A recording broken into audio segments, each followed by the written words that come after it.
Bonjour Lise, bonjour Güler. Je suis ravi de vous recevoir aujourd'hui pour cette interview. La thématique un petit peu que j'aimerais aborder avec vous est la question de l'accès à l'école, aux études, aux apprentissages et puis in fine à l'emploi, puisque c'est quand même la finalité de tout ça. Est-ce que vous pouvez peut-être dans un premier temps nous dire quelques mots de qui vous êtes, de votre parcours et de ce que vous faites aujourd'hui? Alors peut-être je commence par toi Güler et puis Ça ensuite marche. Lise.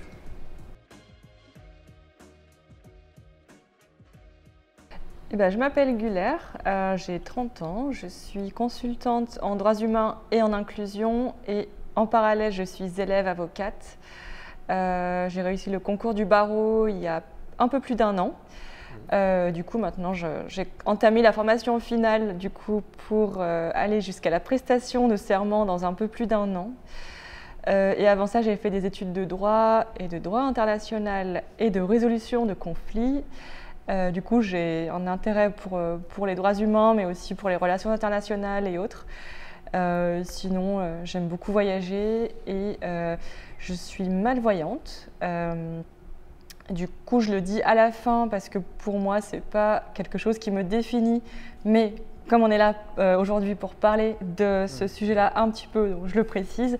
Mais je le précise dans ce contexte-là, je tiens à préciser que dans un autre contexte, ce n'est pas du tout quelque chose qui me définit particulièrement. Voilà.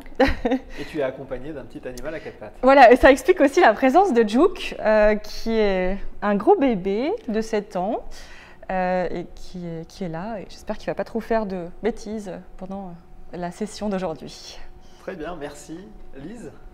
Bonjour, je suis Lise Wagner, je suis experte en accessibilité, je travaille dans la société Okinea. Je suis notamment en charge de la stratégie de communication donc en France et à l'international. J'ai fait des études de traduction en anglais, allemand et espagnol. Comme Güler, j'aime bien voyager, sinon mes passe-temps favoris sont la musique, je chante dans plusieurs chorales, et puis la randonnée en montagne et les sports de plein air en général que j'apprécie tout particulièrement. Je suis très malvoyante ou quasi non-voyante, selon de quel point de vue on se place. C'est-à-dire que j'ai quelques perceptions lumineuses, enfin quelques perceptions des contrastes qui peuvent me rendre service dans certaines circonstances, mais sur lesquelles je ne peux pas compter plus que ça. Randonnée en montagne, tu peux nous en dire juste un mot, je suis curieux, comment ça fonctionne, comment ça se passe?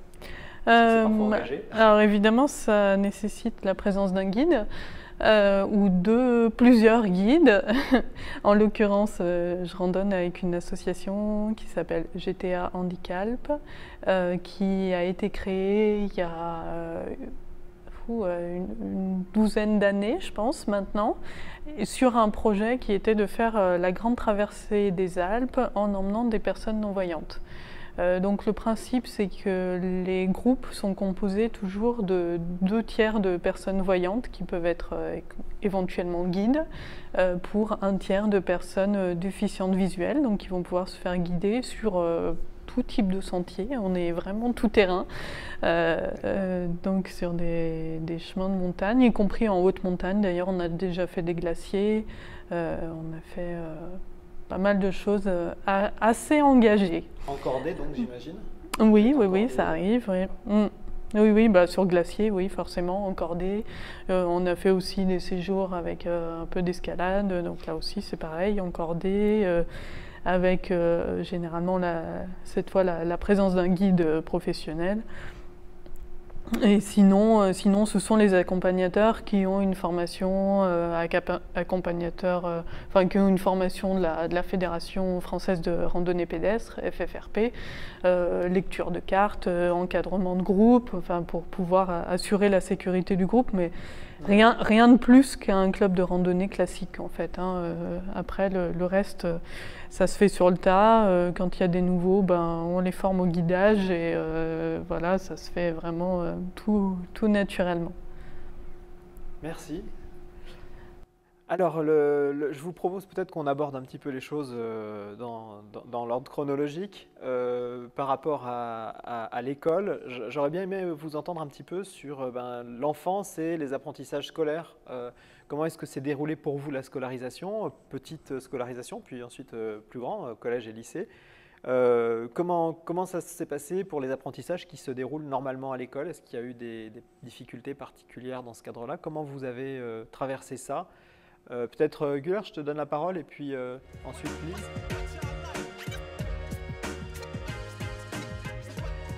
Alors pour ma part, du coup, je suis déficiente visuelle depuis ma naissance. C'est une question qu'on me pose souvent et qui du coup trouve son sens dans ta question actuelle.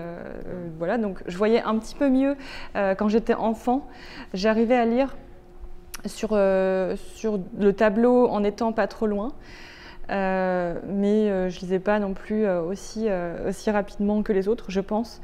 Enfin bon, après quand on est enfant, on fait pas trop de lecture, justement, on fait plutôt des jeux et des choses un peu plus ludiques. Ouais. Pour ma part, et ça montre vraiment que le handicap se manifeste différemment selon le contexte dans lequel se trouve la personne et selon l'histoire de la personne et parfois son contexte familial aussi. Moi, je viens d'une famille turque, donc c'est vrai qu'à la maison, on parlait pas trop français, on parlait surtout turc. Donc je suis arrivée à l'école avec un double handicap de pas forcément parler la langue des autres et aussi d'être malvoyante. Donc j'avais du mal à toujours tout saisir ce qu'on apprenait à l'école, mais je pense que les difficultés étaient plutôt à cause de la langue à la base qu'à cause de la vue, parce que comme j'ai dit tout à l'heure, on n'apprend pas tout de suite à lire, on fait beaucoup de jeux quand on a 4-5 ans. Donc moi, la difficulté, c'était vraiment ça, ce double handicap qui me posait quelques difficultés, notamment aussi pour jouer avec les autres, notamment. Et du coup, ouais, ça c'est une difficulté que j'ai eue et je me rappelle d'une fois où on apprenait à lire, c'était l'un de nos premiers cours de lecture. Et donc moi je faisais vraiment des efforts, je me forçais beaucoup pour essayer de lire aussi vite que les autres parce que j'avais toujours peur de passer pour celle qui était plus stupide que les autres, soit parce qu'elle ne comprenait pas, soit parce qu'elle était plus lente. Et j'ai commencé vraiment à m'entraîner, à mettre la pression alors que j'avais 5-6 ans pour essayer d'être vraiment aussi performante que les autres, parce que je pense que je savais que je l'étais d'ailleurs au fond, et que si j'y arrivais pas toujours, c'était pas parce que j'étais plus bête, je pense qu'inconsciemment je le savais, mais j'essayais du haut de mes 5-6 ans de m'exprimer comme je pouvais. Et je me souviens qu'un jour, la maîtresse habituelle s'était cassé la jambe, donc c'était une autre institutrice qui nous donnait cours. Et je ne sais pas si elle était au courant que j'étais malvoyante, et je ne pense pas, mais en fait, j'en sais rien. Et je me rappelle du coup, ce jour-là, avoir vraiment tenté ma chance, quand elle m'a demandé de lire devant toute la classe, de lire aussi bien que les autres, pour justement essayer de gommer cette image que le reste de la classe avait de moi, ou en tout cas, je pensais qu'elle avait de moi, de celle qui comprenait moins que les autres. Et du coup, je me suis vraiment appliquée pour lire aussi bien que les autres. Et là, la maîtresse m'a coupée parce que j'avais pas un accent comme les autres, que je prononçais pas les lettres correctement. Alors que moi, j'étais hyper fière de moi parce que j'avais réussi à lire comme il fallait et plus rapidement que j'avais jamais pu le faire avant.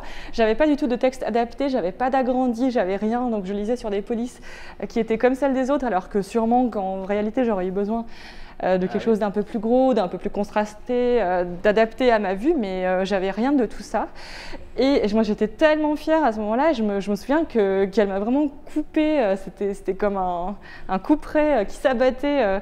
C'était non, mais on demandera à Güler de lire quand elle saura mieux parler. Et du coup, c'est là qu'on montre que ça, c'est pour montrer en fait que je pense que voilà, il faut toujours prendre un handicap dans son contexte et que la double, on parlait tout à l'heure d'intersectionnalité avant de commencer cet enregistrement, le fait de faire partie de plusieurs minorités en même temps nous met parfois dans des contextes un peu uniques et très spécifiques. Parce que là, par exemple, si j'avais juste été déficiente visuelle mais pas étrangère, j'aurais pas eu ce problème ce jour-là parce que je lisais aussi vite que les autres. Mais là, du fait de mon accent, ça a joué en ma défaveur. Donc voilà, mais sinon, à part ça, voilà, je pense qu'il y avait toujours des choses comme ça qui se posaient, donc c'était pas toujours facile. C'est pour ça que j'ai été du coup transférée dans une école primaire spécialisée, donc une école pour enfants déficients visuels, qui a impliqué du coup que j'aille à 1 heure de chez moi, enfin 1 heure et demie de chez moi. L'école se trouvait pas dans la même ville. Donc j'ai été placée en internat à l'âge de 6 ans et j'avais jamais été séparée de ma famille avant. J'étais hyper fusionnelle avec ma famille. Et surtout avec ma mère, parce que je viens d'une famille où j'ai 5 frères qui sont tous plus âgés que moi. Du coup, étant la seule fille, je crois que j'étais hyper fusionnelle avec ma mère et j'ai vraiment vécu ça comme un déchirement, un peu d'être coupée de moi-même. Enfin, c'est un peu comme ça que je l'ai vécu, même si avec du recul, je pense que c'était une bonne chose aussi, parce que ça m'a permis de m'autonomiser émotionnellement aussi, d'ailleurs, je pense. Donc c'est pas plus mal, mais sur le moment, ça a été très difficile de quitter ma famille, d'être séparée, d'être en plus dans une autre culture, parce que je n'étais pas du tout dans la culture française au début. Et c'était pas du tout que mes parents ne voulaient pas que je sois intégrée ou ne voulaient pas s'intégrer eux-mêmes. Ça n'a rien à voir, c'est juste qu'ils n'ont pas les ressources intellectuelles et éducatives et même financières, je pense, pour me donner ce qu'il fallait pour que je sois...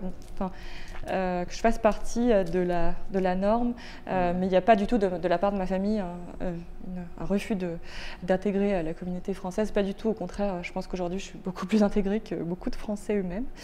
Mais tout ça pour dire que ça a été un peu difficile culturellement, mais par contre, là où c'est important, c'est que du coup ça a supprimé ça a supprimé l'un de mes doubles handicaps, c'est-à-dire que j'avais plus le handicap d'être en situation de handicap, puisque les autres enfants étaient aussi déficients visuels que moi. Donc j'étais plus différente à ce niveau-là, je faisais partie de la norme et ça m'a fait beaucoup de bien.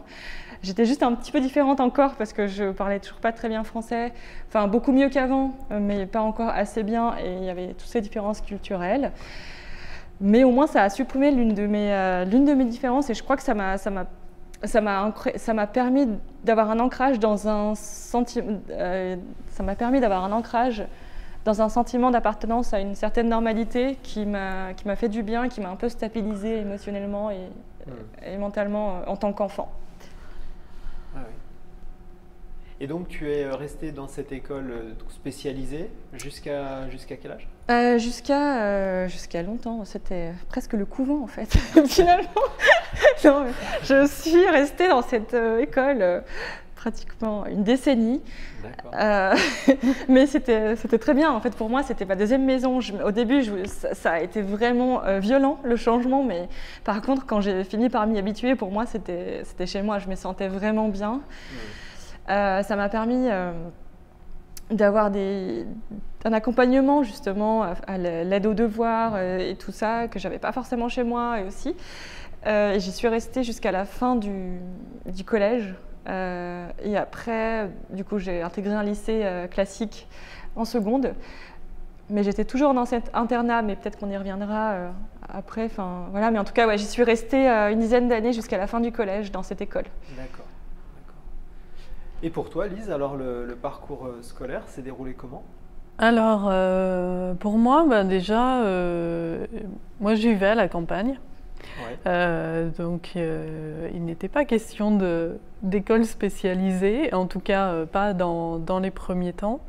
Il se trouve que j'ai aussi une famille nombreuse, hein, puisque nous sommes 5, dont 3 avec un handicap visuel, mais mes parents ne connaissaient absolument pas cette situation auparavant. On était les premiers dans la famille, hein, donc il a fallu composer avec cette donnée-là. Il se trouve que j'ai pas fait d'école maternelle parce qu'il n'y en avait pas directement dans mon secteur et que voilà, ça s'est trouvé comme ça.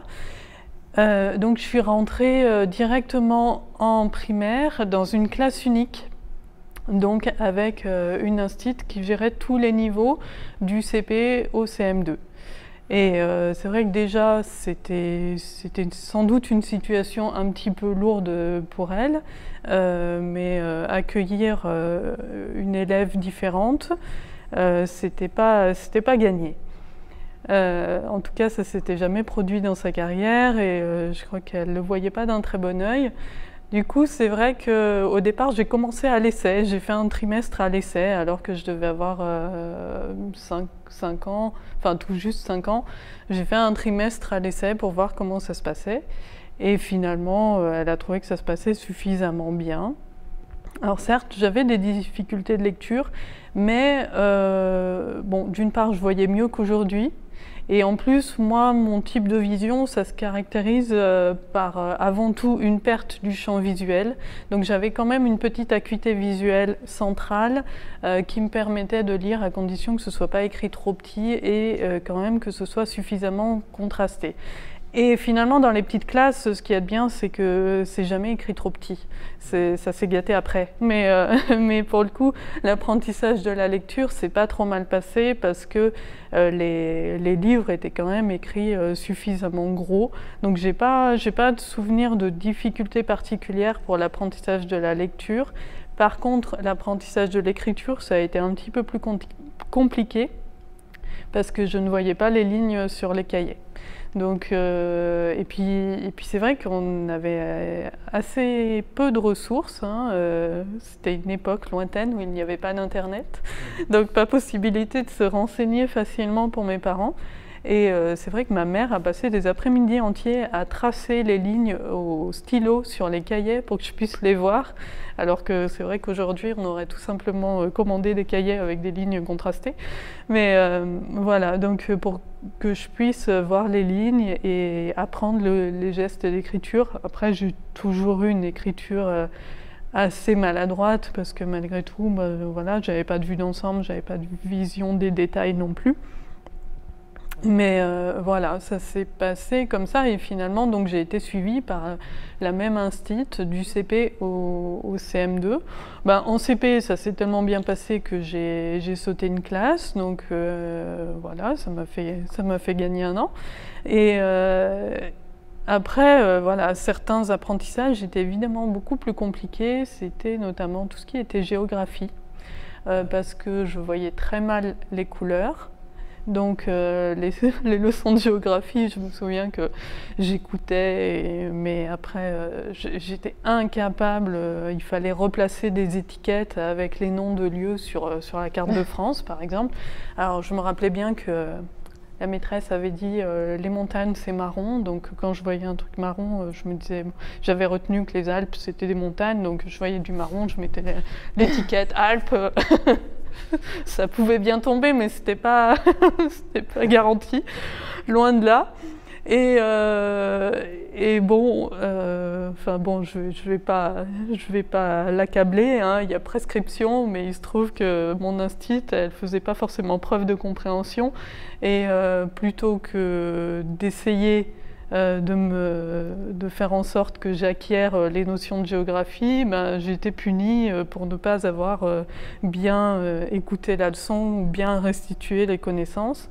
Donc en général j'avais des verbes à conjuguer, donc c'est pour ça que je suis devenue beaucoup plus forte en conjugaison qu'en géographie. Heureusement, j'ai pu rattraper mes lacunes beaucoup plus tard avec des cartes en relief, mais bon, là voilà, j'étais déjà à la fac. Et voilà, et puis aussi tout ce qui était sciences, où il y avait des schémas, que ce soit voilà, sciences naturelles, enfin, et puis les matières, enfin les arts plastiques qu'il fallait dessiner, les couleurs, j'avais tendance à les mélanger un peu. Évidemment, j'étais pas très précise dans mes traits, donc ça, c'était des choses qui pouvaient poser problème, ouais. C'est finalement, donc, comme tu dis, à l'université, par exemple la géographie, grâce à des cartes en relief, tu as pu les saisir un peu mieux. En fait, oui, parce que finalement, c'est quand je suis arrivée au niveau fac, déjà, je me suis installée en ville, je suis venue à Lyon.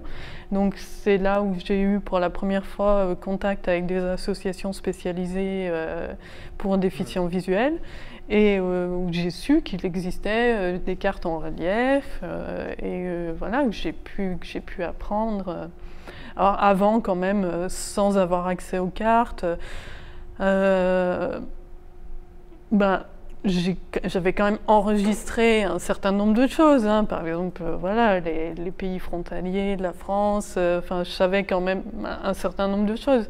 Mais vraiment, savoir situer les choses sur une carte, j'ai eu l'occasion de le faire beaucoup, beaucoup plus tard. Ouais. On continue? Du coup, ça va être quoi les questions En fait, alors, je vais juste la poser à toi. Du coup, dans ce que vous me dites, je trouve qu'on voit bien le contraste en fait entre ce qu'il peut y avoir dans l'école ordinaire où il y a des difficultés quand même qui sont liées à l'accessibilité d'un certain nombre de ressources, et puis finalement l'école spécialisée que tu as décrit presque comme un deuxième chez toi, dans lequel tu as trouvé un confort et une habitude. Et je me posais un petit peu la question de qu'est-ce qu'il y avait dans cet espace-là qui t'a finalement facilité les choses, qui était agréable et confortable pour toi? Alors voilà, la première chose, c'est vraiment que, comme je le disais, le fait d'aller dans une école spécialisée, ça a gommé, supprimé l'une de mes différences, ou qui était perçue comme une différence, avec les autres enfants. C'est toujours difficile en fait de ne pas faire partie d'une homogénéité avec les autres quand on est enfant, je pense. Et moi, j'avais 2 raisons. Donc, le fait de ne pas parler français, de ne pas connaître la culture de ce pays, et donc déjà il y avait ça, et donc de ne pas voir autant que les autres. Donc, arriver dans cette école adaptée, déjà, ça a gommé le fait de cette différence de ne pas voir comme les autres.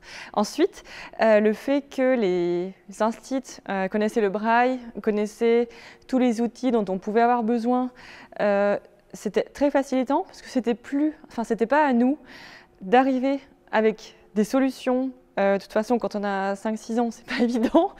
Et de dire, voilà, là, il faut que vous fassiez comme ça pour que je sois inclus dans l'activité de groupe. C'était le contraire. Les solutions étaient déjà toutes trouvées pour moi.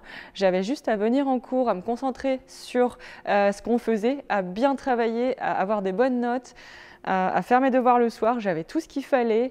J'avais des agrandis, des textes en gras si j'avais besoin. Tous les livres qu'on utilisait en cours étaient aussi imprimés en gros caractères, et tout était là en fait. On n'avait rien à chercher, à demander, à expliquer. Et ça, je pense que quand on est enfant, pour moi, c'était très reposant. Ça m'a vraiment permis de m'ancrer dans quelque chose qui m'a fortement stabilisée. Mais il n'y avait pas que ça, il y avait aussi tous les temps de jeu. Voilà, je pouvais jouer avec tout le monde sans qu'on me dise « Ah, t'es différente » ou qu'on me regarde différemment. Et ça, c'était bien aussi. Donc ouais, c'était vraiment ça, en fait, pour moi, qui a été facilitant.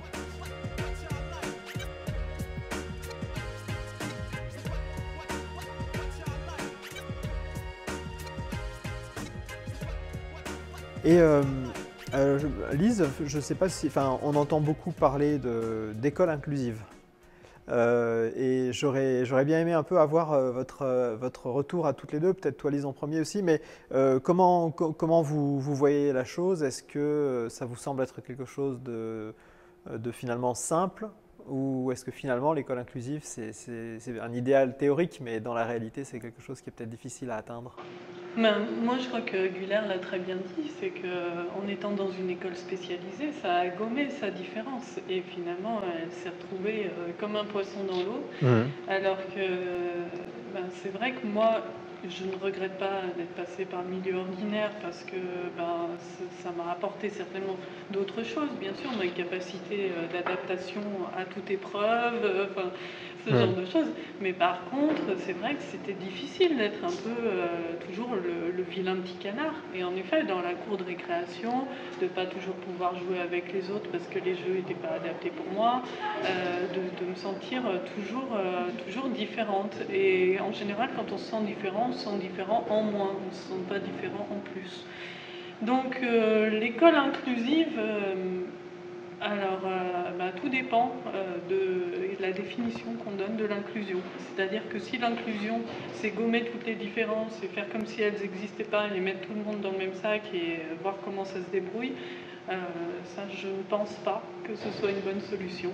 Je suis même sûre Par contre, si l'inclusion consiste à prendre en compte les besoins spécifiques de chacun et de faire en sorte que la différence soit valorisée, là, pourquoi pas, ça peut fonctionner. Mais dans ce cas, il faut quand même des gros moyens. Et je crois qu'aujourd'hui, ces moyens, on ne les met pas. Les auxiliaires, celles qui ont changé de nom, là. Auxiliaires de vie scolaire. Qui s'appellent AESH maintenant, auxiliaires de vie scolaire, sont souvent des emplois précaires, qui ne bénéficient d'aucune formation. Et les enfants en situation de handicap, quels qu'ils soient, ils ont des besoins spécifiques.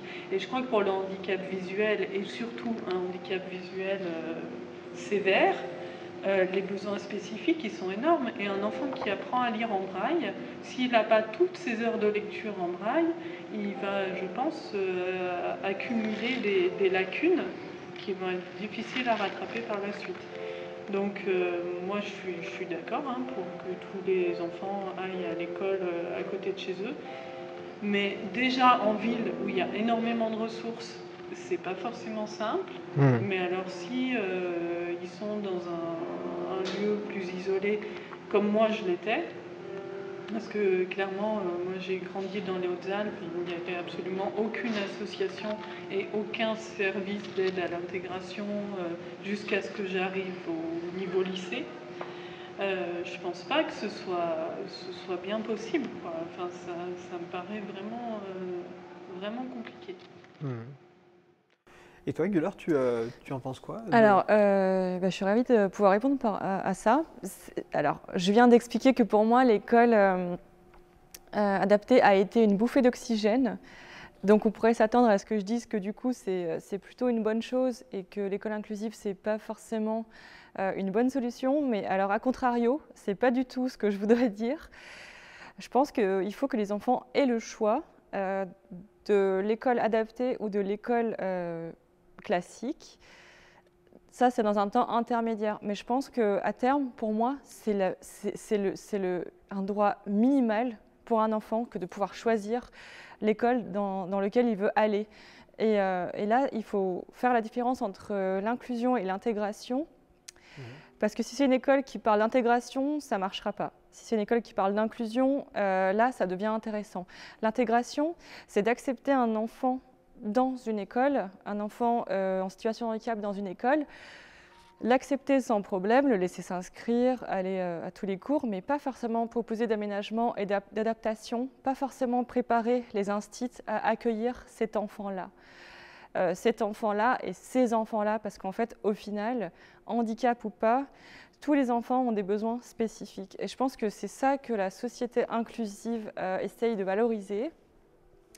Parce que justement, dans une approche d'inclusion, c'est l'école qui s'adapte à l'enfant et l'enfant en situation de handicap n'est plus une exception, mais fait partie de la norme. Et moi, je pense que c'est vraiment quelque chose de minimum que d'apprendre à tous les enseignants, instituts et autres corps de l'éducation, la langue des signes, le braille, ça c'est vraiment un minimum. Et je ne comprends pas pourquoi c'est toujours pas fait. Alors, apprendre le braille et la langue des signes, ça ne répondra pas aux besoins de tout le monde, mais donc c'était des exemples, mais aussi apprendre ce que c'est qu'un TDAH, ce que c'est que la bipolarité, tous les troubles psychiques, tous les troubles, toutes les sortes de handicaps et que les gens ont des connaissances par rapport à ça pour pouvoir accueillir tous les enfants sans choisir à leur place si oui, ils peuvent aller dans cette école ou pas, ça me semble quand même un droit humain basique. Et donc oui, moi je suis carrément pour l'école inclusive si elle est réellement inclusive. Et ça me touche énormément que de voir qu'on se pose la question de savoir si un enfant peut ou pas aller dans telle ou telle école. C'est vraiment, pour moi, c'est presque une violation de droits humains. Là, je parle un peu comme une avocate, mais c'est pas grave, puisque je vais en devenir une, donc tout va bien. Des formations professionnelles. Ouais, c'est ça. Mais dans ce cas, il faudrait qu'il y ait beaucoup plus de moyens d'éducation, parce que c'est possible aussi avec des petits effectifs et avec un personnel éducatif formé. Oui. et de petits effectifs pour pouvoir s'adapter aux besoins spécifiques de chacun, justement. Il y a eu une expérience, je crois que c'est sur le territoire de Belfort, territoire 100% inclusif, où l'idée, ça a été d'accueillir tous les enfants à l'école, y compris en situation de handicap, sans signaler aux enseignants quels étaient le handicap des enfants. Ah oui. Et en fait, ça a été une catastrophe parce que forcément leurs besoins n'étaient pas pris en compte et en plus les enseignants étaient très très vite débordés par la situation. Je pense que c'est intéressant. C'est intéressant de voir comment ça a pu se passer dans ce cas-là. Et après, s'ils ont, entre guillemets, fait exprès de mettre plein de personnes avec plein de handicaps différents pour voir comment ça allait se passer, ce n'est pas forcément représentatif de la réalité. Donc, je sais pas du coup dans ce cadre-là, mais je voudrais juste dire que le handicap de quelqu'un ne dit pas toujours ce dont il a besoin. Et pour le coup, moi, je pense qu'au contraire, on devrait plutôt axer justement sur les besoins des gens, parce qu'on a tous des besoins différents, que justement sur le handicap. Toutes les deux, il se trouve qu'on a un handicap assez similaire, donc à un stade assez similaire aussi, on a la même maladie en plus. Donc, nous, on ne contraste pas l'une de l'autre, je pense, au niveau d'aménagement dont on pourrait avoir besoin, mais cependant, avoir le même handicap, ce n'est pas toujours le cas. On peut avoir des besoins totalement opposés. Et je ne suis pas sûre que le problème soit réellement de connaître ou pas le handicap de la personne. Moi, je pense que ça ne devrait pas être ça, justement, le problème. Si la société était réellement préparée aux spécificités de chaque personne et qu'elle voyait ça comme une richesse plutôt qu'un frein, ou qu'une tare, ce serait déjà pas mal. Mais je pense que c'est aussi un problème d'effectif, comme tu l'as très bien souligné, et sûrement plein d'autres soucis. C'est vrai que raisonner en termes de besoins plutôt qu'en termes de déficience, c'est évidemment, je pense, la bonne porte d'entrée.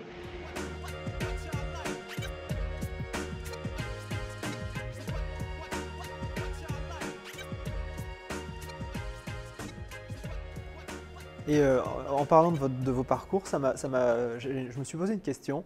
Quel est votre, alors je vais la poser dans ce sens-là. Quel est votre plus mauvais souvenir à l'école? Et puis peut-être après, quel est le meilleur? Mais est-ce que vous avez un bon souvenir et un mauvais souvenir? Peut-être Güler, toi, tu aurais des choses en tête à ce sujet-là? Je pense que mon plus mauvais souvenir, c'est l'épisode dont j'ai parlé tout à l'heure, quand j'apprenais à lire en école maternelle, ou peut-être qu'on était en CP, je ne me souviens plus, à école maternelle non adaptée, et que j'étais hyper fière de moi parce que pour la première fois de ma vie, j'avais réussi à lire une ligne sans m'arrêter, alors que je n'avais pas d'agrandi et que j'en aurais eu besoin, mais que la maîtresse m'a coupé d'un coup très sec devant toute la classe, de façon humiliante, parce que je ne prononçais pas correctement les mots que je devais lire. Et ça, c'est parce que je ne parlais pas très bien français. Et du coup, ça, je crois que c'était l'un de mes pires souvenirs. C'est pour ça que j'en parle, je pense, encore aujourd'hui. Ouais. Mes meilleurs souvenirs, en fait, j'en ai plein, mais c'est venu un peu plus tard. Je pense que j'ai plus de bons souvenirs à l'adolescence et au lycée. À l'adolescence, j'ai eu une super prof de français qui m'a inspirée. Je trouvais qu'elle écrivait tellement bien. Et à chaque fois qu'on devait faire une rédaction et qu'elle nous donnait sa correction à elle, un exemple de ce qu'on aurait pu faire, moi je gardais toujours les exemples, je les relisais. Je trouvais qu'elle écrivait tellement bien. Et après, elle a fini par publier un bouquin et elle m'a inspirée. J'avais 14-15 ans et c'est elle qui m'a inspirée à devenir moi-même écrivain. Et j'ai écrit un livre il y a 2 ans, je l'ai terminé, mais je ne l'ai pas encore publié parce que je suis très occupée et que ce n'est pas facile de trouver des maisons d'édition. Et je n'ai pas eu le temps de m'en occuper en fait. Mais voilà, ça c'est quand même un très bon souvenir. Et l'autre bon souvenir, c'était au lycée, une prof d'espagnol que j'adorais et j'en garde un très bon souvenir, qui nous a fait jouer des pièces de Lorca, des pièces de théâtre en espagnol. Et moi, j'ai joué avec tous les autres et elle s'était vraiment adaptée. En fait, voilà, au niveau de la gestuelle, elle avait bien compris qu'il fallait que je sache où est-ce que je me situais dans la classe, de préparer un peu les choses en amont. Je me sentais tellement à l'aise, alors qu'on était devant 30 personnes, devant toute la classe. Et c'était pas du tout un lycée adapté. Et je me sentais vraiment comme un poisson dans l'eau. En plus, j'adorais cette langue. C'est elle qui m'a donné la passion de la langue espagnole, qui fait qu'après, je suis partie étudier en Amérique latine.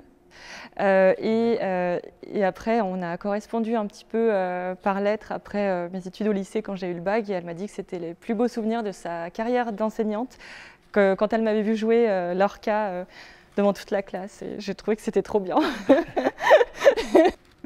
Et toi, Alice, tu as des autres choses qui te reviennent Oui, alors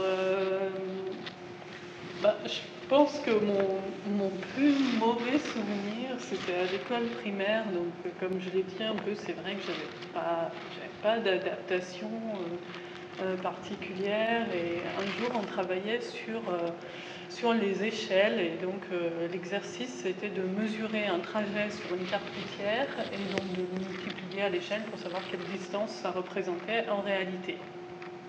Mais comme il m'était absolument impossible de lire une carte routière et encore plus de mesurer le trajet sur la carte, la maîtresse, pensant peut-être bien faire, avait adapté l'exercice en me faisant mesurer la circonférence d'un globe terrestre là, pour me faire calculer la circonférence de la Terre. Sauf qu'elle m'a donné pour mesurer une règle. Une règle dure en plastique. Donc moi j'y suis allée, mais ça m'a pris la journée, millimètre par millimètre, en essayant de bien repérer chaque petit détail du dessin des cartes. Et à la fin de la journée, quand j'ai donné mon résultat, elle m'a dit « Ah ben non, c'est pas ça ».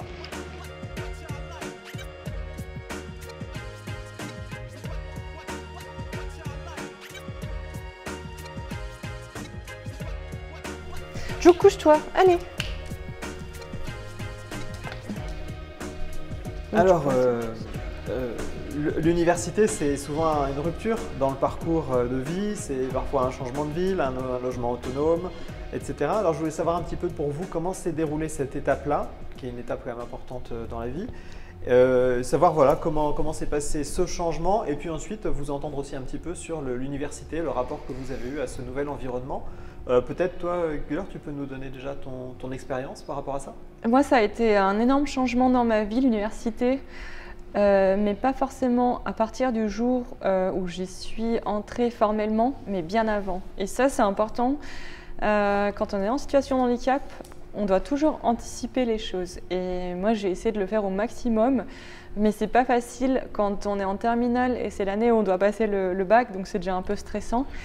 Et cette année-là, j'ai dû remplir plein de demandes administratives pour faire des demandes de financement pour du matériel informatique dont j'allais avoir besoin pour mes études, parce qu'en fait, il y a une rupture de nos droits entre le lycée et l'université.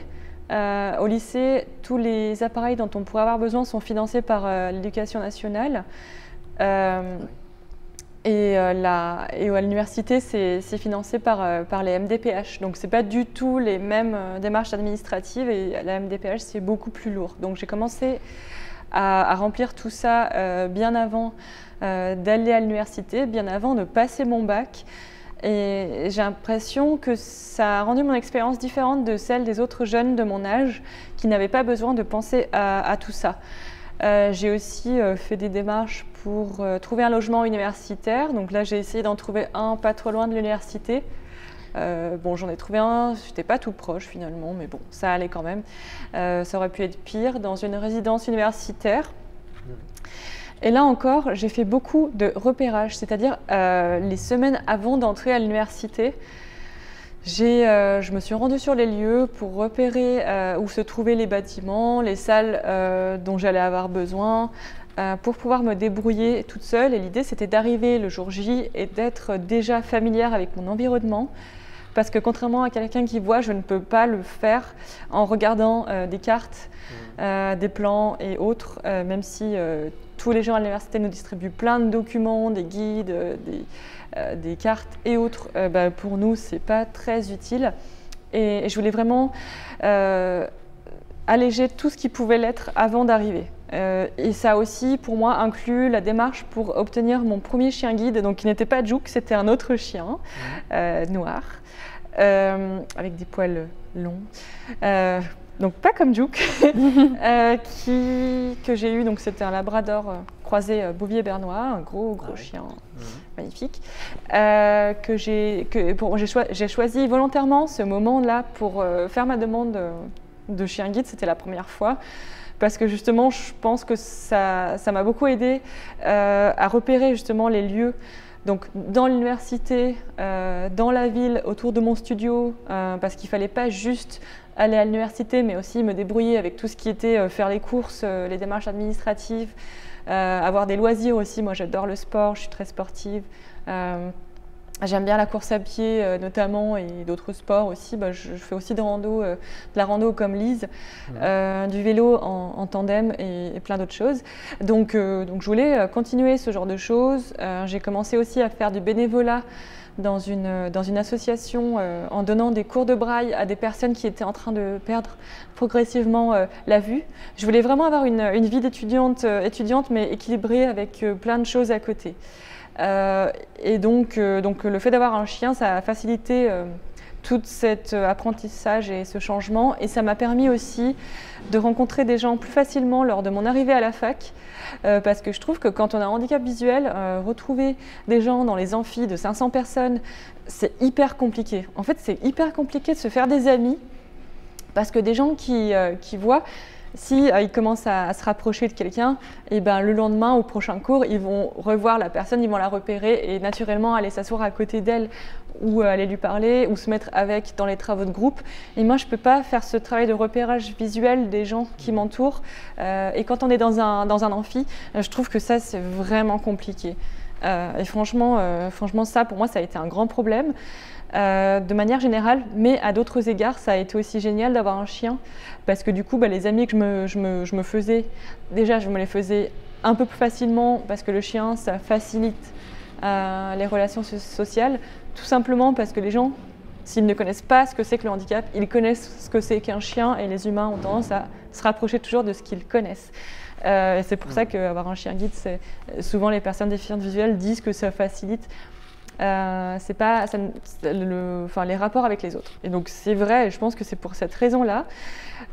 Et du coup, moi, ça m'a permis aussi de rencontrer une autre étudiante en droit qui est franco-péruvienne. On s'est rencontrés lors de notre premier cours en amphi de droit constitutionnel.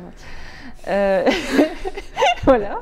Et l'histoire que je voudrais raconter, c'est que l'année d'après, elle m'a invitée chez elle au Pérou, et j'ai passé tout mon été sur le Machu Picchu, dans les Andes, au bord du lac Titicaca, frontière de la Bolivie, et à visiter des ruines andines et incas, donc c'était super. Et du coup, voilà. Du coup, je pense que j'ai rencontré moins de personnes que des étudiants lambda, mais que ça a été des relations plus profondes pour ma part.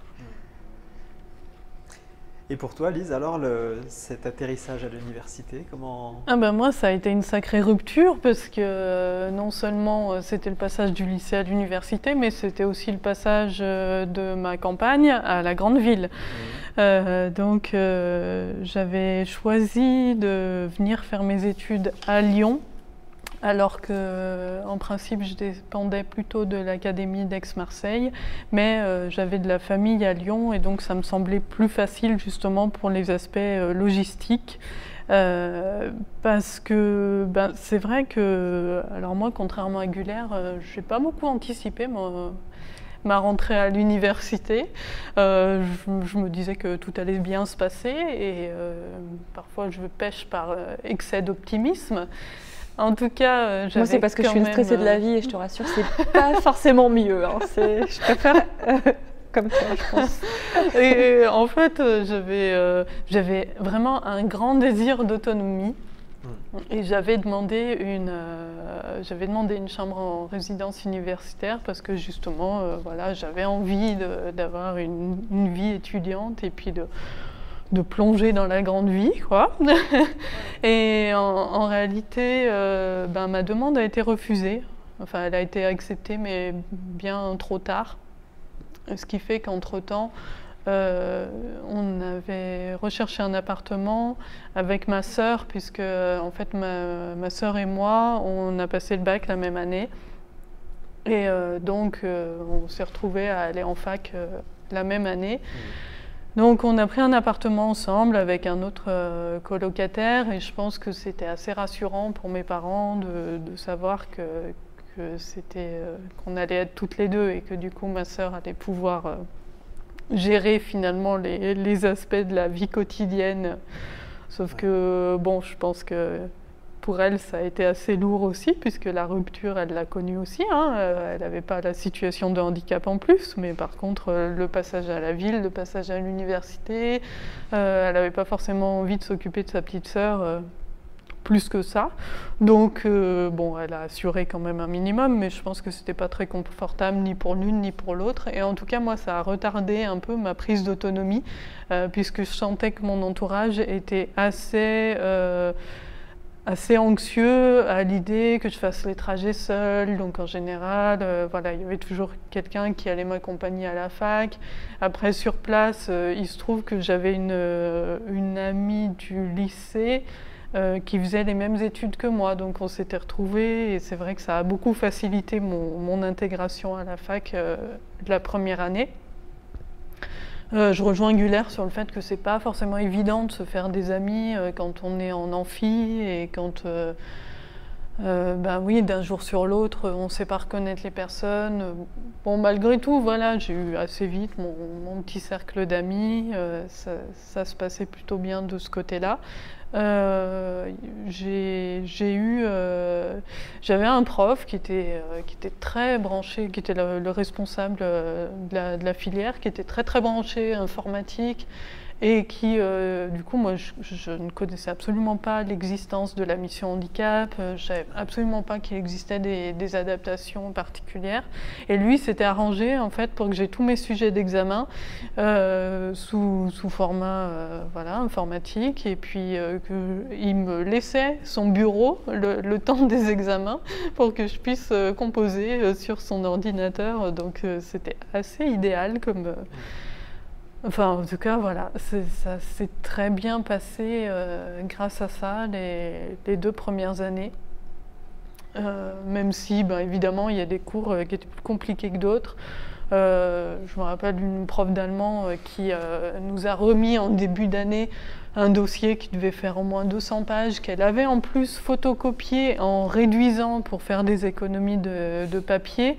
Donc moi, avec mon scanner, c'était impossible de décrypter quoi que ce soit.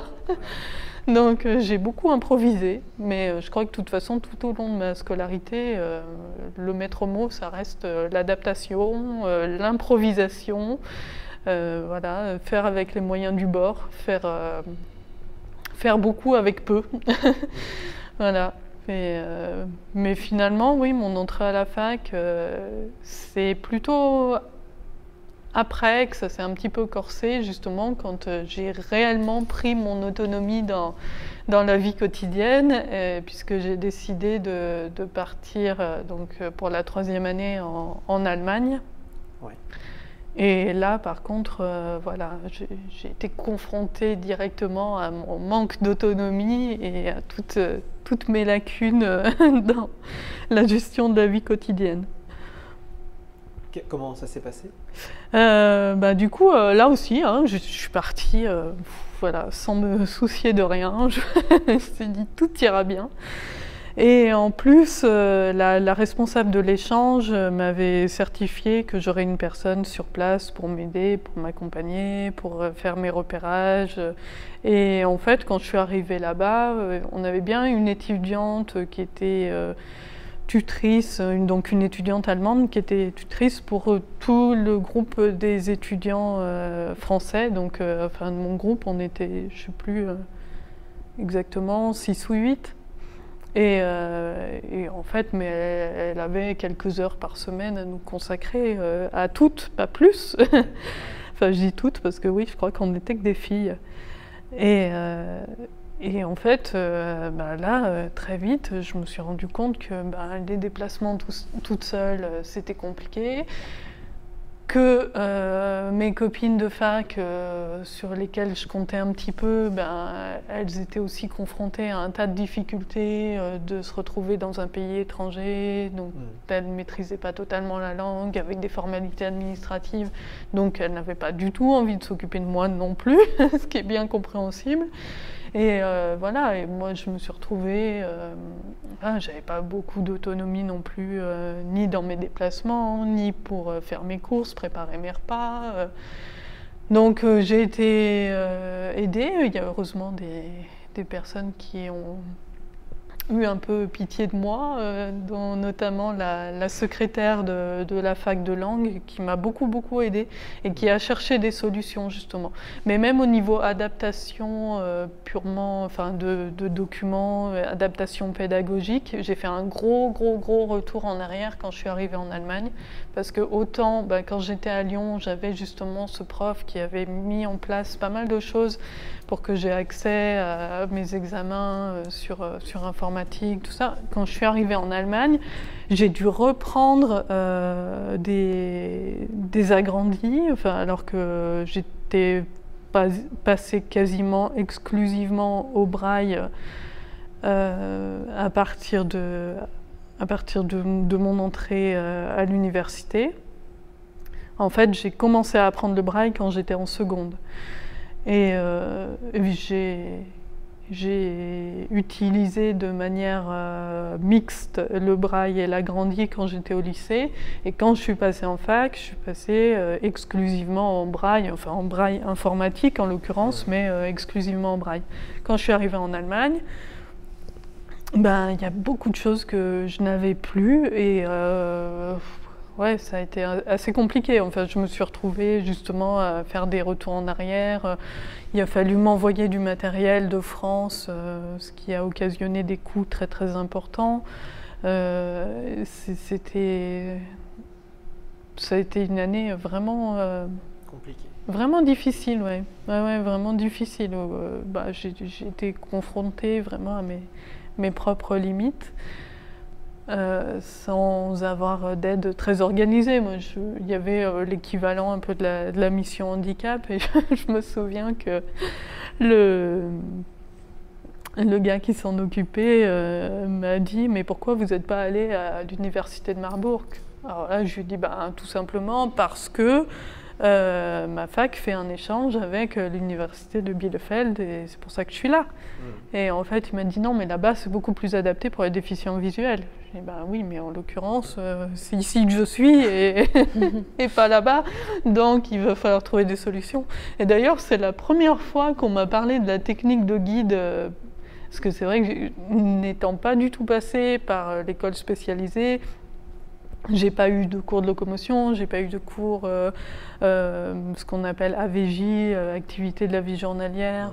Et c'est la première fois où en fait on m'a dit oui, voilà, tu dois prendre mon coude, comme ça je marche devant toi.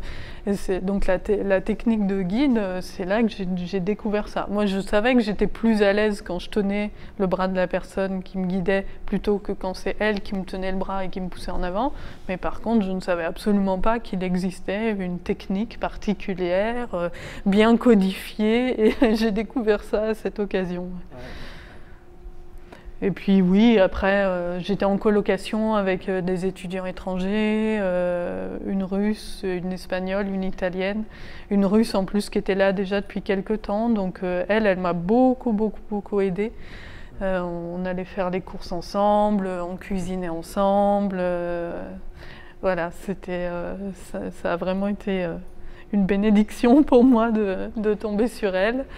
L'aide humaine à nouveau. Hein. Oui, l'aide humaine. Oui, vraiment, l'aide humaine. Et toi, Güler, donc tu as aussi, je crois, une expérience à l'étranger ? Oui, tout à fait. J'en ai plusieurs même.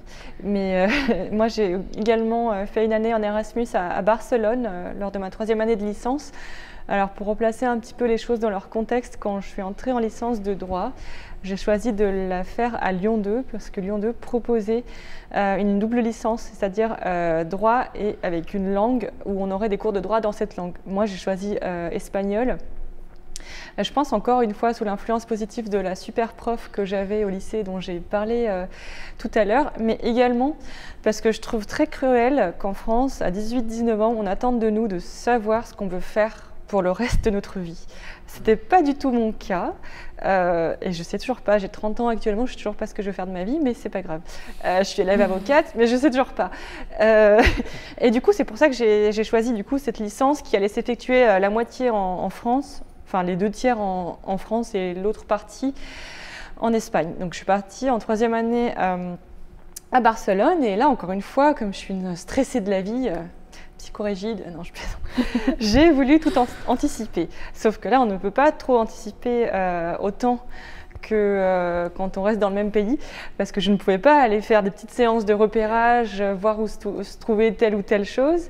Alors j'aurais bien aimé faire un petit voyage à Barcelone 2-3 semaines avant la rentrée pour voir un peu où se situaient les choses, mais personne de ma famille n'était disponible pour m'accompagner, n'avait le temps et les ressources pour le faire. Donc j'en ai un petit peu voulu, mais ça m'a un peu forcé aussi à lâcher prise. Enfin, je pense avec du recul, je me dis que ça m'a un peu forcé à lâcher prise. Par contre, grâce à la mission handicap de l'Université Lyon 2, j'ai pu obtenir une place en résidence universitaire juste en face de la fac à Barcelone. Donc ça a été aussi très très facilitant pour moi, je dois le dire.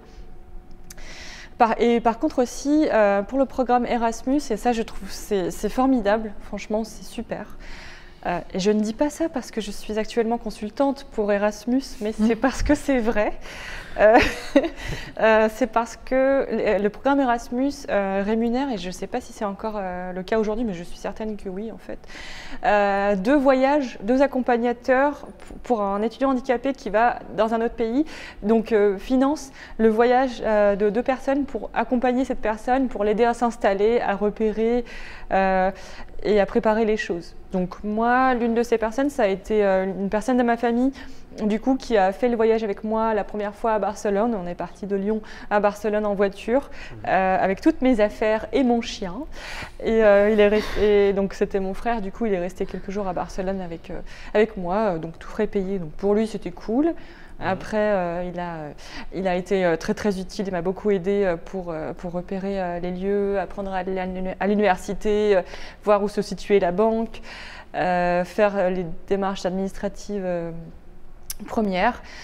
Et il y en avait beaucoup et tout ça, donc c'était super. Et l'autre personne qui est venue juste après, ça a été la formatrice de mon chien guide que j'avais à l'époque, du coup qui a aussi pu m'aider à travailler avec le chien dans mon environnement et que le chien s'habitue aussi à aller là où il fallait aller, à traverser correctement dans des rues qui avaient des configurations un petit peu différentes qu'en France. Enfin, après, Barcelone est une ville très accessible, ça je dois le dire, donc ça a été super. Mais il y a des espèces de grands boulevards très larges, donc il faut juste s'y habituer un petit peu. Et puis m'apprendre à prendre mes repères, le faire avec le chien.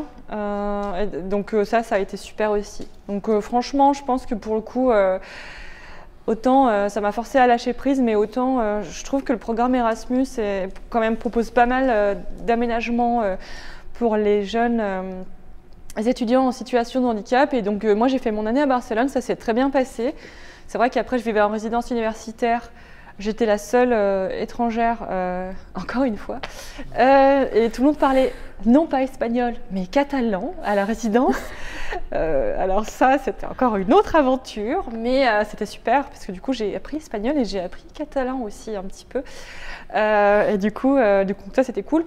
Et le fait de vivre en résidence, ça m'a permis d'éviter de me prendre la tête à faire mes courses et à gérer tout ce genre de choses, que par ailleurs je peux faire sans problème, mais qui me demande beaucoup plus d'efforts. Donc comme c'était ma première expérience de longue durée à l'étranger, c'était vraiment un parfait milieu, enfin un parfait équilibre. Et ça a été une super expérience pour moi, j'ai rencontré plein de monde. La mission handicap de l'Université de Barcelone, elle ne m'a pas servi à grand chose, donc s'il n'y en avait pas eu, ça aurait été pareil. Ouais. Donc c'était surtout d'aller voir les profs en individuel, d'aller leur expliquer, leur demander, mais bon, il y avait des profs qui comprenaient assez rapidement, et puis c'est vrai qu'en droit, de toute façon, de plus en plus de choses sont numérisées, donc je me fais attaquer par mon chien.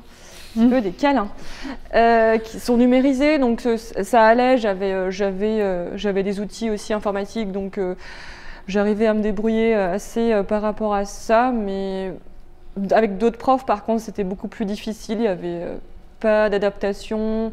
Même quand j'expliquais les choses, ça ne suivait pas forcément derrière. Donc, c'est ça aussi que j'ai découvert.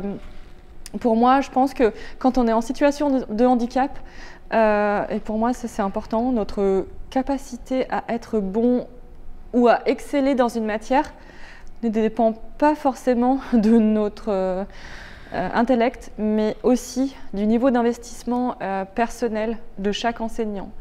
Ce qui ne devrait pas être le cas. Hein. Je veux dire, normalement, il faudrait que les choses soient adaptées, aménagées de façon inconditionnelle, sachant qu'en plus, la plupart des aménagements dont on a besoin, contrairement aux idées reçues, ne demandent pas de coûts supplémentaires ou d'énormément de choses supplémentaires. Ça, c'est complètement faux. Et malgré tout, certains manques de réaction dans le corps enseignant font qu'on a certaines difficultés. Et donc je pense qu'à Barcelone comme ailleurs, ma capacité à exceller ou pas dans un domaine dépendait vraiment du niveau d'investissement et de l'enseignant et de ce qu'il mettait à ma disposition. Et donc j'avais des très bons exemples et aussi des exemples un peu moins drôles. Donc voilà, mais sinon humainement, ça a été une année qui m'a permis de lâcher prise, d'être beaucoup plus... de tenter beaucoup plus de choses. En fait, je pense que handicap ou pas, quand on n'est pas dans notre milieu, dans notre habitat naturel, et qu'on est dans des zones inconnues, on tente beaucoup plus de choses et on sort beaucoup plus de notre personne, de notre personnalité, de qui on est d'habitude. Je pense qu'on est, je sais pas, on est beaucoup plus fougueux ou je sais pas comment dire, mais enfin, pour moi ça a été le cas. Et ça m'a permis de m'ouvrir énormément et d'être un peu plus extravertie et donc ça c'était super. C'est marrant que tu parles d'Erasmus en disant tout ce qu'ils mettent en place parce que il se trouve que je suis quand même plus âgée que toi et moi c'était pourtant un programme Erasmus et il n'y avait absolument rien, aucune disposition pour les étudiants en situation de handicap qui participaient à un programme Erasmus. Donc je suis très heureuse que ça ait progressé par la suite et c'est vrai que j'ai participé d'ailleurs justement à des ateliers pour identifier les besoins des personnes en situation de handicap et qu'est-ce qu'on pouvait mettre en place avec Erasmus. Mais c'est vrai que moi, quand je suis partie, c'était la débrouille. Et puis, voilà. C'est vrai que moi, pour le coup, je ne m'y attendais pas du tout. C'est la personne de ma fac à Lyon qui s'occupait des étudiants en mobilité qui m'a contactée. Je n'étais même pas au courant de son existence et qui m'a dit voilà, mademoiselle, vous voulez partir, vous avez le droit de candidater à une bourse supplémentaire, une déjà au niveau de la région Rhône-Alpes pour les étudiants en situation de handicap et une avec Erasmus aussi au titre de votre handicap et aussi il y avait ce financement-là pour le voyage de 2 accompagnateurs. Et moi, je n'étais pas au courant. Et j'ai trouvé que c'était vraiment super que la personne m'apporte l'information dans les mains, alors que d'habitude, ce n'est pas le cas. Oui. Et c'est à nous d'aller chercher tout ce genre de choses. Donc c'était doublement positif de la fac de Lyon d'avoir été au courant de mes droits à ma place et de m'en avoir informé, et de la part d'Erasmus d'avoir proposé ces choses-là qui m'ont énormément servi de façon très positive. Et je peux vraiment affirmer que ce voyage à Barcelone d'1 an a changé toute ma vie après par la suite. Donc vraiment, c'était super pour moi. Moi aussi, ça a changé ma vie. Hein. Peut-être pas dans le même sens, mais en tout cas, c'est vrai qu'après, quand je suis revenue d'Allemagne, j'avais vraiment pleinement conscience des progrès que j'avais à faire au niveau de l'autonomie et que j'avais déjà commencé à mettre en place en Allemagne. D'ailleurs, c'est là où j'ai appris à me déplacer avec une canne, c'est là où j'ai appris la technique, avec une instructrice en locomotion qui était très, très psychologue et qui comprenait très bien ce que ça représentait de prendre la canne blanche, enfin, en termes de stigmate. Oui, et du coup, qui m'a beaucoup aidée là-dedans. Bon, ça ne s'est pas fait en un jour, hein, c'est pas quand je suis rentrée en France, du jour au lendemain, je n'ai pas pris la canne comme ça. Mais par contre, ça m'a vraiment... je me suis dit, mais voilà, faut que je puisse me débrouiller par moi-même sans dépendre des autres. Alors, j'ai eu d'ailleurs... après, j'ai fait l'extrême inverse. Je me suis dit, je ne dépendrai plus jamais de personne. Et puis après, il a fallu que je revienne un peu pour me dire, ben non, mais l'aide des autres, quand même, elle est utile. Et c'est bien de savoir demander de l'aide quand on en a besoin. Mais il a fallu faire tout ce cheminement pour y arriver. Et je pense que ce cheminement se fait pour nous d'apprendre à exprimer nos besoins à des gens qu'on ne connaît pas forcément. Et je trouve que selon le milieu dans lequel on est, c'est pas toujours évident. Parfois ça l'est, parfois pas, ça dépend. Et notamment pour l'acceptation de la canne, je pense que oui, quand on est une jeune femme voilà, qui est comme toutes les autres jeunes femmes au fond et qui veut voilà, sortir, prendre soin d'elle et des choses comme ça, la société nous fait pas toujours bien sentir le fait d'avoir une canne blanche à la main. Alors, et Lise, pour conclure un peu sur la question de l'université, si tu devais un peu faire une synthèse de ce qui fonctionne ou ce qui fonctionne moins bien dans l'accessibilité de l'enseignement supérieur, tu mettrais quel type d'éléments en avant? Bah, moi, je ne sais pas si mon expérience est vraiment représentative de ce qui se passe aujourd'hui, parce que mine de rien, elle commence à dater un petit peu. Et je pense que la loi de 2005 sur le handicap a quand même beaucoup fait progresser au moins les mentalités. Pas forcément les choses très concrètement sur le terrain, mais au moins les mentalités. On parle plus du handicap. Et je pense que c'est un petit peu plus rentré dans les esprits, qu'il y a des adaptations à faire. Mais ma synthèse, ce serait que quand même, tout dépend beaucoup de l'humain. La technique, elle peut régler pas mal de choses, mais s'il n'y a pas une volonté humaine derrière, ben on n'arrive pas à grand-chose. Donc ça, je dirais que c'est vraiment... c'est vraiment ce qui caractérise l'inclusion qu'on peut faire des étudiants en situation de handicap. Et tu dirais que du coup, une chose importante serait un travail de sensibilisation approfondie des enseignants, des personnels administratifs, dans l'ensemble des personnels? Déjà, ce serait un minimum, oui, de sensibilisation, même de formation. Le mot. Je pense que ce serait très important que aussi bien le personnel enseignant que le personnel administratif soit formé aux différentes familles de handicap, aux différents besoins spécifiques. Hein. On en revient là, hein. C'est pas forcément le handicap qui caractérise la personne, mais plutôt ses besoins. Et puis, d'autre part, après, c'est aussi une question de personnalité. Voilà, malheureusement, on ne peut pas tout régler non plus par la formation, mais ce serait déjà un minimum. Ensuite, oui, le financement des aides techniques. Alors, je ne sais pas trop comment ça se passe aujourd'hui pour les étudiants, mais il me semble qu'il y a quand même des possibilités qui fonctionnent relativement bien. Souvent, ce qui peut poser problème, ce sont les délais. C'est vrai que si on n'a pas suffisamment anticipé un besoin de matériel, on peut très bien se retrouver pendant quelques mois en début d'année à devoir faire sans matériel adapté. Donc ça peut être un problème. Mais je dirais que la technique, ça se résout souvent plus facilement que l'humain.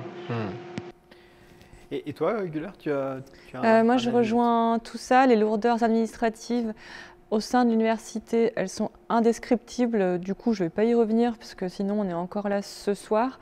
Mais c'est épuisant.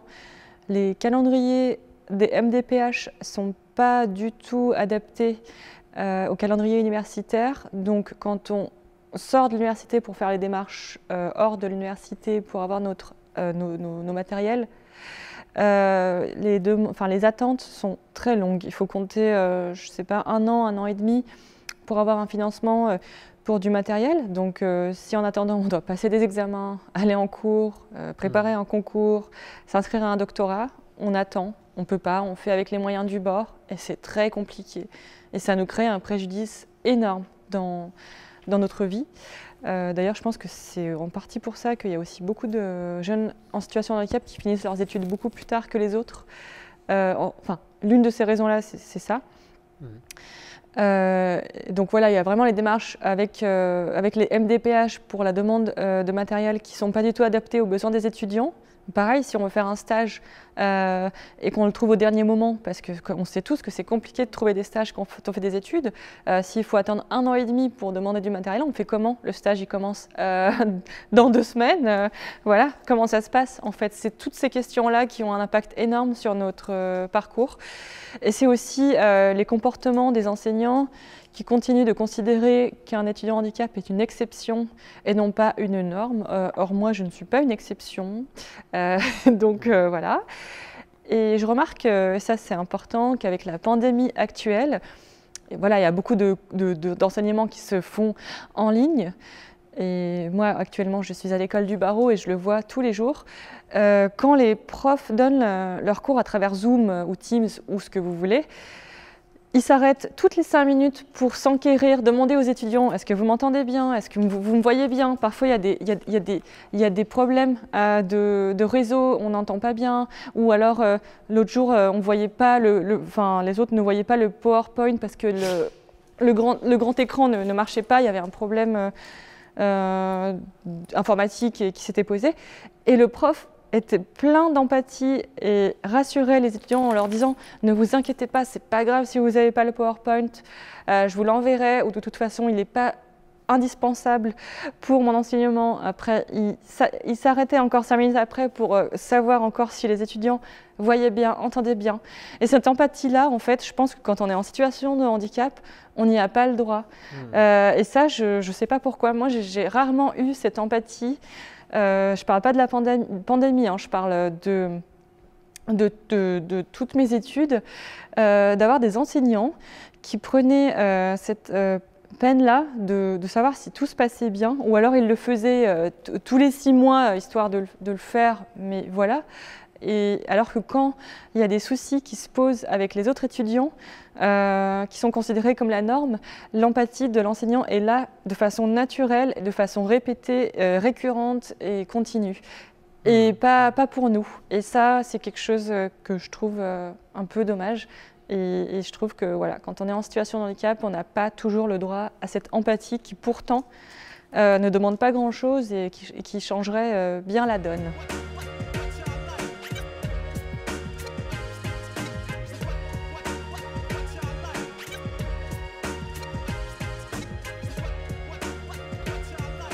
Et après l'université, alors, les portes de la vie professionnelle s'ouvrent, ou pas d'ailleurs.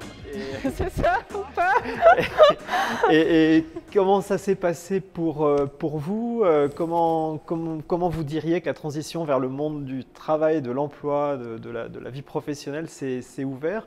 Peut-être toi, Güler, qui est encore un petit peu dans un entre-deux, tu as déjà commencé une activité professionnelle, mais en même temps tu finis des études. C'est ça. Et puis ensuite, toi Lise, aussi nous donner après ton sentiment à ce sujet-là. Alors, moi j'étais certaine qu'en terminant mes études, en ayant fait une licence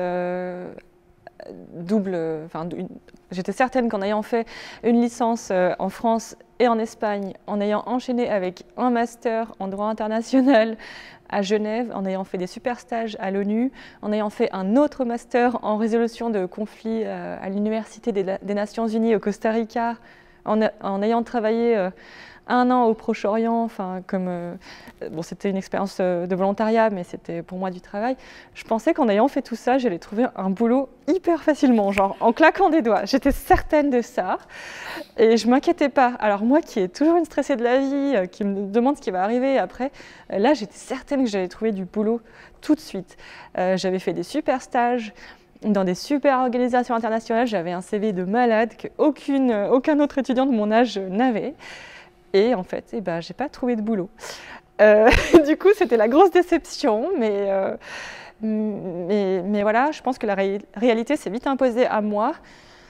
Et les barrières se sont posées même pas forcément à l'embauche ou à l'entretien ou autre, mais se sont posées avant. En fait, moi, le type de travail qui m'intéresse, c'est dans les organisations internationales, les structures de ce genre.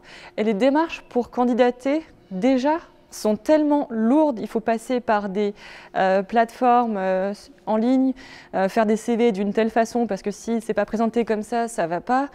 En fait, je mettais, je sais pas, 10 heures à compléter un process de candidature, alors que quelqu'un en aurait mis 2 heures. Donc là, c'est bien, t'en fais 1, t'en fais 2, t'en fais 3, mais après, t'es crevé en fait. Et j'ai remarqué que par le temps que je mettais à compléter tous ces process, la deadline pour envoyer la candidature était de toute façon terminée. Je devais toujours demander aux gens de m'aider à faire mon CV parce que, en fait, quand on ne voit pas faire une présentation de CV, c'est vraiment galère. Et il faut dire la vérité, pour des employeurs, s'il y a un titre qui n'est pas en gras, c'est la catastrophe absolue et on n'est pas pris, en fait. C'est comme ça que ça marche. Et c'est ça qui s'est imposé à moi. C'est même pas de dire ce qu'on pourrait penser qui se passe réellement, c'est de dire je vais à l'embauche, les gens voient que je suis en situation de handicap, je suis pas prise. J'en suis même pas arrivée à là en fait. C'était avant, c'était vraiment pour les process de candidature. J'en ai eu assez rapidement marre. J'ai eu un peu d'expérience dans l'associatif, dans le cadre de missions de plusieurs mois, mais après j'ai finalement... Bon, déjà, j'ai pris une pause, j'ai écrit un bouquin, comme j'en parlais tout à l'heure, que j'aimerais publier dès que possible. Il faudrait que je le remette un peu à jour, mais voilà. Et après, j'ai décidé de préparer le concours du barreau parce que j'avais un rêve qui sommeillait en moi depuis que j'étais ado, c'était d'être avocate. Et moi, quand j'ai fini mes études de master à 23-24 ans, j'avais absolument pas l'envie et la maturité de préparer un concours. Je pense que j'avais déjà tellement fait de choses, mais j'avais aussi envie encore de découvrir le monde. Et je pensais pas que enfin voilà, je pensais pas que c'était nécessaire. Du coup, j'admire énormément les gens qui sortent de master à 23 ans et qui passent ce concours et qui en plus le réussissent. Moi, à cet âge-là, j'étais pas du tout là-dedans. Donc, je l'ai passé un peu plus tard que l'étudiant lambda. Et je pense que je l'ai passé au bon moment parce que je l'ai réussi. Et du coup, j'ai commencé mon entrée à l'école du barreau donc il y a 3 mois. Parce que quand on réussit le concours du barreau, pour lequel il y a 15% de réussite, c'est vraiment l'abattoir intellectuel, je pense. Après, on doit faire encore 1 an et demi d'école d'avocat pour la formation finale, qui se compose en 6 mois de cours, 6 mois de stage en juridiction ou en organisation ou en association, mais dans le droit, et 6 mois de stage en cabinet. Donc 1 an et demi. Ouais. Là, je suis en train de faire les 6 mois de cours. C'est pas la meilleure expérience de ma vie. Je le fais parce que je suis obligée de le faire, sinon je ne peux pas prêter serment. J'ai demandé qu'on me finance une aide humaine à raison de 4-5 heures par semaine pour m'aider à faire des recherches juridiques dans des sources qui ne sont pas accessibles, à traiter des dossiers qui sont fournis, qui ne sont également pas accessibles parce que écrits à la main, parce que c'est des tableaux, parce que c'est des photos enfin, voilà, qui composent les dossiers. Plein de choses comme ça. Il n'y a pas de financement pour moi pour ça, donc j'ai été contrainte de demander une bourse sur critères sociaux. Donc c'est une bourse qui n'est pas du tout là pour cet objectif-là. D'attendre qu'elle me soit accordée pour ensuite avoir cette aide que j'ai eue il y a 1 semaine. Sauf que du coup, c'est très tard, que la plupart des travaux à faire ont déjà commencé et que j'ai déjà pris énormément de retard. Donc, c'est pas la grosse motivation pour les cours du barreau. J'attends les stages avec grande impatience. Je pense que ça sera beaucoup plus intéressant. Mais heureusement, à côté de ça, j'ai développé une super activité professionnelle dans laquelle je m'épanouis énormément. Je suis consultante pour les organisations internationales en inclusion et en droits humains. Et j'ai bossé pour le Haut Commissariat aux réfugiés des Nations Unies. Ça a été ma première mission. Donc, je crois qu'il y a pire comme expérience professionnelle. Et forcément, dès qu'on a cette expérience-là, après, pour le coup, toutes les portes s'ouvrent un peu plus facilement. J'ai bossé aussi pour le programme Erasmus aussi pour aider à améliorer justement l'accessibilité des programmes européens à une plus grande diversité de personnes, dont les jeunes en situation de handicap. Et maintenant, je bosse pour une grande ONG londonienne sur le droit des minorités en Asie et en Afrique. Donc voilà, les missions pour l'instant ne manquent pas. Donc je bosse aussi pour le CICR, donc voilà, en parallèle. Donc plein de missions en même temps que le barreau. Donc pour l'instant, je suis une consultante comblée et je compte du coup continuer cette activité après le barreau, pour avoir le luxe à côté, en tant qu'avocate, de choisir mes dossiers et de ne pas devoir prendre toutes les affaires qui me tombent sous la main, comme le font beaucoup d'avocats en début de carrière, qui doivent accepter tous les dossiers, bosser 15 heures par jour dans des cabinets à être exploités. Moi, je n'ai aucune envie d'être ça. Je ne serai pas ça, et donc je voudrais donc équilibrer ma vie professionnelle entre le consulting et l'activité d'avocate, pour avoir un équilibre qui puisse me permettre d'être épanouie et d'avoir moi-même la main mise sur mon employabilité, je n'arrivais jamais à le dire ce mot, et pouvoir choisir mes clients et décider moi-même de la façon dont je veux travailler, et enfin ne plus avoir de process de candidature à subir. Donc voilà. Ouais. Et pour toi, Lise? Moi j'ai été diplômée en 2003. Donc là aussi, je dois dire que depuis la loi de 2005, il y a quand même un peu une prise de conscience qui s'est faite un petit peu sur le marché du travail. Moi, quand je me suis retrouvée diplômée, j'ai eu quand même une première expérience professionnelle, puisque là où j'avais réalisé mon stage de fin de master, j'ai été embauchée pour une mission. Donc ça a été ma première expérience qui s'est passée assez simplement sur un projet européen, des missions de traduction. Enfin, c'était vraiment intéressant. Et ensuite, je me suis retrouvée sur le marché du travail comme tout le monde, avec mon handicap visuel, mais aussi à la recherche d'une profession qui se pratique essentiellement en libéral.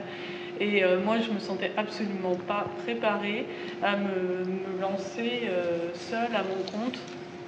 Et j'aspirais vraiment à avoir une expérience en entreprise. Donc je suis arrivée Pôle emploi qui m'a envoyée vers Cap Emploi, qui est censé s'occuper des travailleurs handicapés, mais qui malheureusement est très, très en difficulté pour accompagner certains handicaps dits lourds, comme le handicap visuel. Et en fait, je me suis pas particulièrement sentie soutenue dans ma recherche d'emploi par ces organismes. Par contre, ce qui m'a beaucoup aidée, c'était plutôt des agences d'intérim.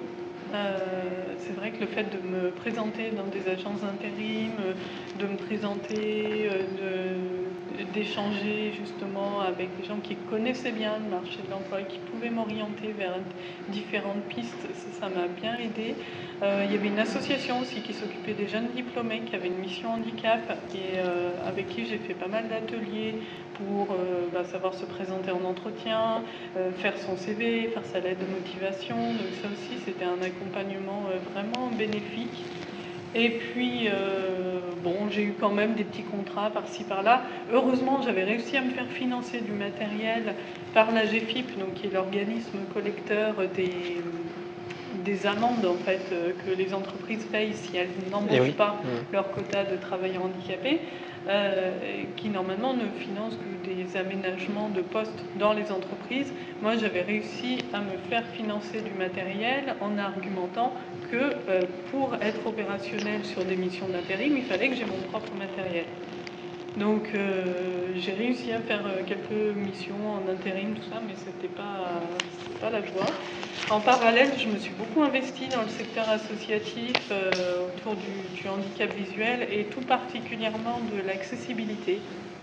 En fait, j'ai eu une espèce de prise de conscience en me disant, mais moi je suis vraiment habituée à contourner les obstacles, à passer au-dessus, m'adapter, tout ça, mais en fait, peut-être que la société, elle peu s'adapter aussi un peu aux personnes comme moi qui vivent avec les mêmes limitations. Et donc, voilà, j'ai fait des rencontres aussi dans ce milieu associatif et je me suis beaucoup investie là-dedans.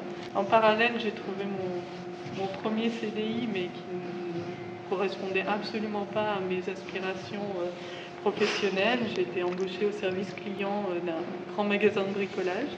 Mais c'était quand même une expérience en entreprise et voilà, j'avais des collègues, j'étais contente d'avoir un rythme en fait, de me lever le matin, d'avoir mes horaires. Le contact avec la clientèle, c'est quelque chose d'extrêmement formateur, surtout au téléphone, parce que alors là, les gens n'ont aucun filtre. Donc malgré tout, ça a été une expérience intéressante et puis j'étais à mi-temps, donc à côté, j'avais le temps de poursuivre mes activités associatives. Et c'est justement dans le cadre de ces activités que j'ai rencontré le gérant donc, de la société pour laquelle je travaille aujourd'hui et qui cherchait donc une société spécialisée en accessibilité.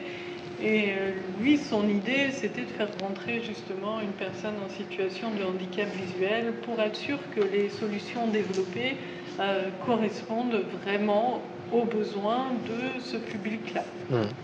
Mais au départ, voilà, quand je suis rentrée, j'avais pas vraiment de fiche de poste. C'était un peu au feeling. C'est quelqu'un c'est vraiment un homme d'intuition et en fait, ça s'est vraiment fait comme ça. Et finalement, mon poste, c'est un peu moi qui l'ai créé à mon image en fonction de ce qui me plaisait. Bien sûr, des besoins de l'entreprise, hein, mais on a trouvé des points de convergence. Et moi, si j'avais fait de la traduction, c'est pas pour rien, hein, c'est vraiment parce que j'ai un amour des mots, de la langue, et le fait de... Voilà, j'ai commencé à rédiger des articles pour le site web.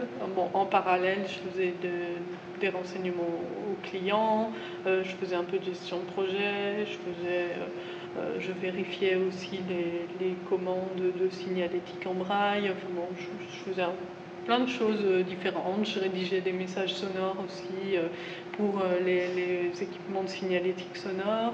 Enfin, je faisais voilà, des choses assez variées et puis la partie rédactionnelle a pris de plus en plus de place, surtout quand on a commencé à mettre en place ce qu'on appelle la stratégie de contenu, hein, qui est un outil marketing en fait, pour capter les clients sur le web au lieu de faire classiquement de la prospection téléphonique et d'aller les chercher.